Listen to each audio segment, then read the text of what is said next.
அனைவருக்கும் வணக்கம். நான் பிரபாகர் ஜோதிடர். ஓம் சிவாய நமக. சிவசக்தி திருச்சிற்றம்பலம். இன்று பிறந்த நாள் காணும் அனைவருக்கும் வாழ்த்துக்கள். இறைவனுடைய அருள் பரிபூர்ணமாக உங்களுக்கு கிடைக்கட்டும். உங்களுடைய மனம் எதை எண்ணி ஆசைப்படுகிறதோ அந்த ஆசை நிறைவேற்றும் என்று எம்பெருமான் சிவபெருமானிடம் அடியேன் வேண்டிக் கொள்கிறேன். இப்போ நான் என்ன சொல்ல போறேன்னா, இன்று 3ஆம் முறை தரிசனம் கருத்தில் கொள்ளுங்க. இப்போ ஆடி 3ஆம் முறை, புரட்டாசி 3ஆம் முறை, அதுக்கு அடுத்தபடியாக தை 3ஆம் முறை. இந்த 3ஆம் முறைகளும் தரிசித்தால் நம்மளுடைய பூர்வ புண்ணிய கர்மாக்கள் கழிந்து நற்பலன்கள் ஏற்படுறதுக்கு வாய்ப்பு ஏற்படும். அதே போல் முக்தி கிடைக்கவும் வாய்ப்பு ஏற்படும். 3ஆம் முறையை அவர்கள் எளிதில் காண முடியாது. நம்ம இன்று நினைத்து கொண்டே இருப்போம் 3ஆம் முறையை பார்க்கணுன்னு. திடீர்னு நம்ம மறந்துடுவோம், இல்லை எதாவது வேலை வந்துடும், இல்லை தூங்கிடுவோம், எதாவது நடக்கும். 3ஆம் முறை பார்க்கணுன்னா இறைவனுடைய அருள் இருந்தால் மட்டும்தான் 3ஆம் முறை கண்ணில் தென்படும்.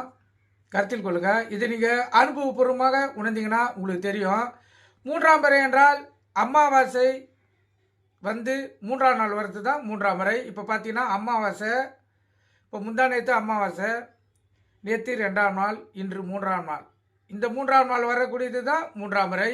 இந்த 3ஆம் முறையை தரிசித்தால் சிவனை தரிசிப்பதாகவே புராணங்கள் கூறுகின்றன. சிவன் அதாவது அவர் ஜடையில் 3ஆம் முறையை சூடியிருப்பார் சந்திரனை. கருத்தில் கொள்ளுங்க. அதனால் இன்று தவறாமல் 3ஆம் முறையை தரிசிங்க. ஏன்னா இது மழை சீசன் இல்லாத வருவதால் கண்டிப்பாக இன்று அந்த 3ஆம் முறை கண்ணில் திறப்பதற்கு வாய்ப்பு உண்டு. அதே போல் 3ஆம் முறை பார்த்தீங்கன்னா மாலை 6:30 6:45 அதில் தான் உதிக்கும். அதே போல் மறையிறது பார்த்தீங்கன்னா 7:30 அதாவது 7:15 7:30 மறைஞ்சிடும். எப்போனா ஒரு வாட்டி தான் 7:45 8 மணி மட்டும் கண்ணில் தென்படும். அதை மறக்காமல் இன்று அனைவரும் வணங்கி உங்களுடைய தேவையை பூர்த்தி செய்து கொள்ளுங்க. மாங்கல்ய தோஷம் இருக்குதுன்னா மாங்கல்யத்தை காட்டி 3ஆம் முறையை வணங்கணும். பண தேவைகள் வேணும்னா கையில் சில காயின்களை வைத்து கொண்டு வணங்கலாம். இன்னும் தங்க காயின் வெள்ளி காயின்னா இன்னும் அற்புத பலனை இந்த 3ஆம் முறை வழங்கும்.